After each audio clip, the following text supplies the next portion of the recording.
Hello there. In this lecture, I'm going to introduce to you the concept of instantaneous velocity. What then is instantaneous velocity? Instantaneous velocity at any point at a time t is the limit of the ratio of the change in the displacement to the change in time as the change in time approaches zero. Mathematically, instantaneous velocity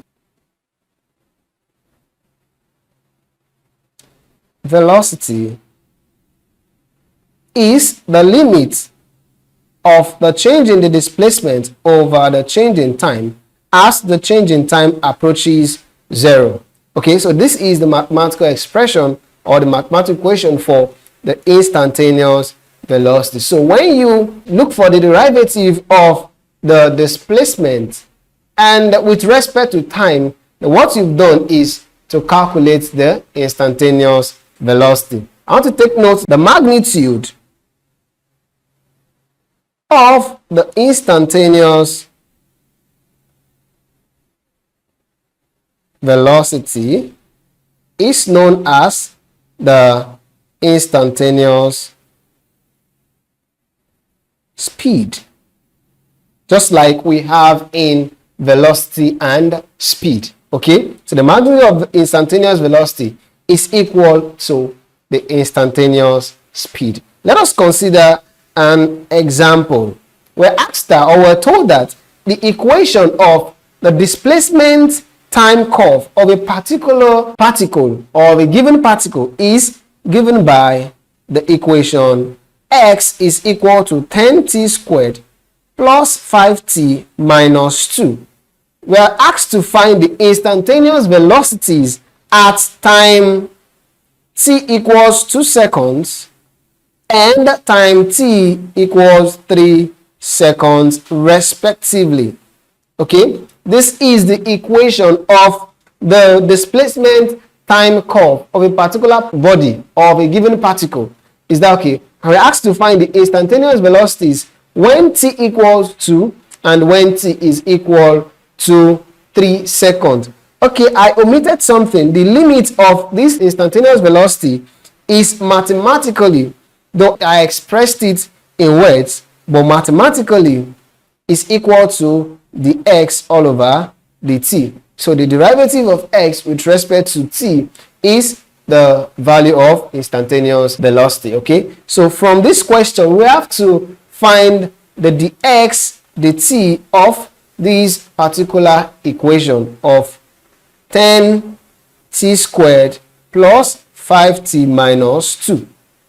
Okay, the dx dt of this particular expression, and mathematically it is written as, this is just to a layman, mathematically it is written as d 10t squared plus 5t minus 2 all over dt, because x is equal to 10t squared plus 5t minus 2.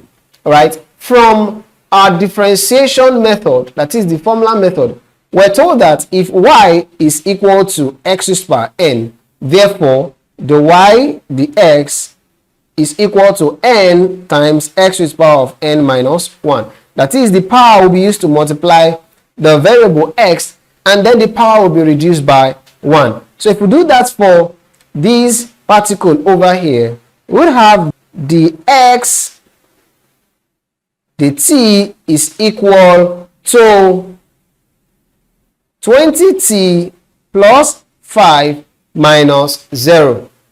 Okay, I'm sure by now you should know the reason why I have it this way. Okay, now if you don't know, for the sake of those that are still confused, let me just pen it down somewhere over here. Okay, if I differentiate 10t squared, I will have 10t squared is equal to 2 times 10 2 minus 1 from this analogy here. Okay, so and this will give us 2. Okay, 2 times 10 times t raised to the power of 2 minus 1, t raised to the power of 2 minus 1. So I have 20t. Okay, and if I do the same thing for 5t, 5t is equal to, because the power of t here is 1, so we have 1 times 5t raised to the power of 1 minus 1. So t raised to the power of 1 minus 1 is t raised to the power of 0. And from indices, anything raised to the power of 0 is equal to 1. So we have 1 times 5 times 1, which is equal to 5. Okay? And then if we find the derivative of a constant, derivative of a constant is equal to 0. How? If I have 2. Remember, we are differentiating a variable with respect to another variable. So let us introduce a variable x. Okay, x raised to the power of 0 is equal to 1. So 1 times 2 is still the same thing as 2.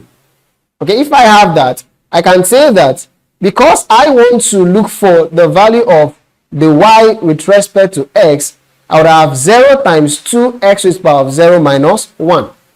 Okay, 0 minus 1. 0 times anything is equal to 0. That is why the derivative of a constant is always equal to 0.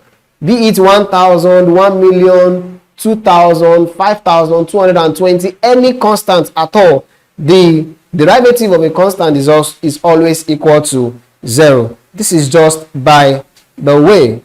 Okay, it's just a little digression so that we want to understand what we are talking about better.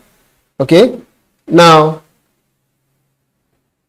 so the x dt when t is equal to 2. So when t is equal to 2, therefore the x dt, which is still the same thing as v, will be equal to 20 into 2 plus 5. So that will give us 40 plus 5, which is 45 meters per second. Okay, so when t is equal to 2, the velocity is equal to 45. And let us just calculate the value of the x dt when t is equal to 3 seconds. So when t is equal to 3 seconds, when t is equal to 3 seconds, the x dt, which is equal to velocity, I pointed that out here, that the x dt is equal to the instantaneous velocity. Okay, so we got instantaneous velocity at time 3 is equal to 20. We are still going to use this equation over here, okay, which is equal to 20 into bracket 3 plus 5.